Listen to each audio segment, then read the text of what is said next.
Here we go with the 2-bucket method. So we're going to be using the sleep style hose to demonstrate this because this is the most annoying and floating hose, despite it being the best hose. So we take the hose, put the two ends together, pull the other part of the hose underneath, and simply pour vinegar and detergent into the hose. And this is detergent and vinegar that I've already mixed up in the bottle, as you saw earlier. Now we want a little bit of detergent in the bucket, and we want a little bit of water in there. We don't need much, just enough to be able to submerge the hose. Now we take the hose, simply curl it into the bucket, and put these two ends in underneath the water level. Then take your secondary bucket and place it on top. Now, whilst keeping pressure on that, pour water and vinegar into this bucket deep enough that you can soak everything you need to clean other than the hose. And in here you can put your water chamber. This is the Fisher and Paykel water chamber. The silicone seal that goes on top of the water chamber. Don't forget the small silicone seal that goes into the back of the machine, that goes in there. And you can also throw in parts of your masks. So mask frames, the mask itself, and again, mask frames, and anything else that needs to go in there. And just top it up to the required level that you need for everything to soak. Now you want to give that a good soak for at least 4 hours. So you can't soak it for too long, but you can certainly soak it for not enough time. Now simply take that bucket and put it somewhere out of the way, like on the floor, where you can't trip over it, and then we'll come back and rinse it all out.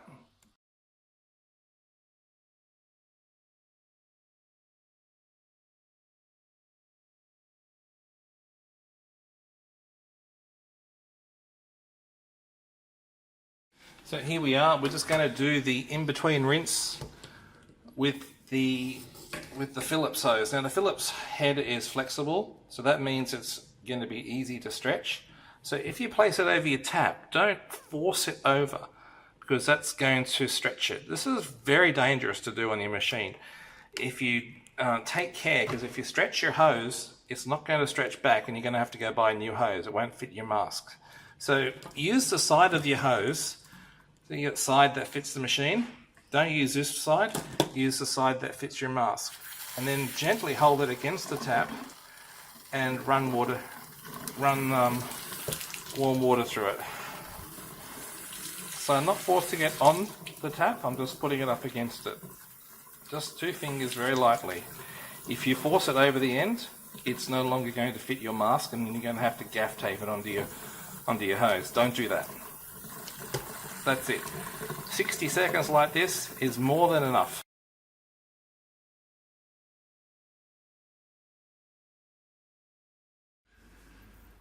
So we've finished with the bucket, we've taken our hose out, we've emptied the vinegar and the water out of the hose, and now we have to rinse it. So, turn the tap on, make sure that the water is skin temperature and adjust it if necessary. You don't want it any hotter than skin temperature or else you risk distorting parts of your hose. All hoses have 2 parts. One part goes to the machine, one to your mask. Some hoses are flexible. The Resmed and the Phillips are quite flexible, so be extra careful. This hose is quite firm. Still be careful with it. So what you want to do is put your hose, the other end of the hose in the sink. This end of the hose, put it up against the tap, but not on it. You see how I can have water running through the hose without it being pushed over the tap. So I'm just going to put it up against the tap. It's not on the tap, it's just against it. You see water still flowing over the top, but I've got enough water flowing out the hose that it will rinse. Do this for 60 seconds. Be very careful you don't push this end over the hose, because if you do, and it stretches, this part that goes onto your mask is no longer going to fit.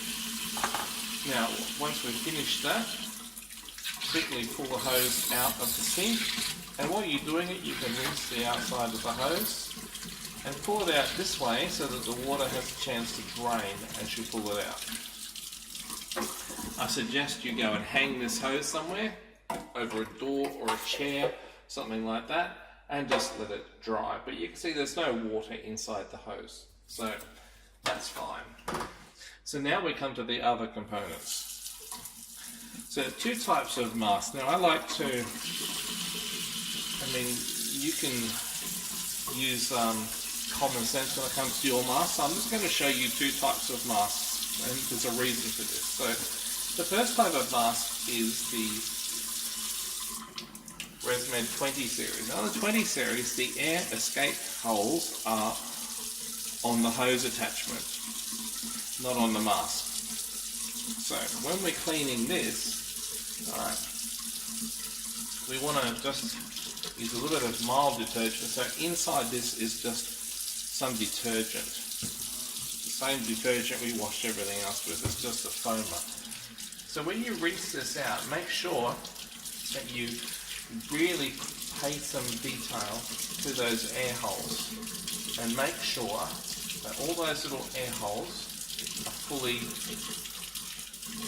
rinsed of detergent. If you leave some detergent in these little air holes, then when you start using it at night and you get a bit of moisture in there, they're going to start to whistle, and that's going to annoy you. Now, so on the 10 series mask, the air holes are actually in the mask itself.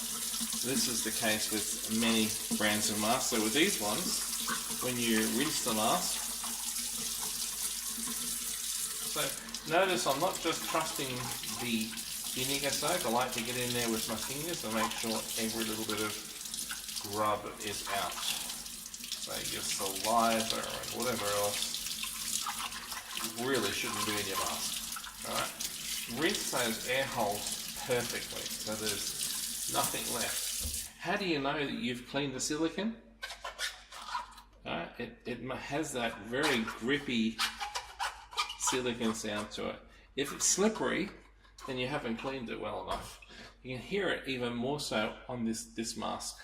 This mask I cleaned earlier in the prior take. That's the sound you want to hear when your mask is nice and clean. Again, rinse your frames and rinse any other components. And then if you've taken your CPAP machine apart, reassemble it with your components dry. And then you're good to go.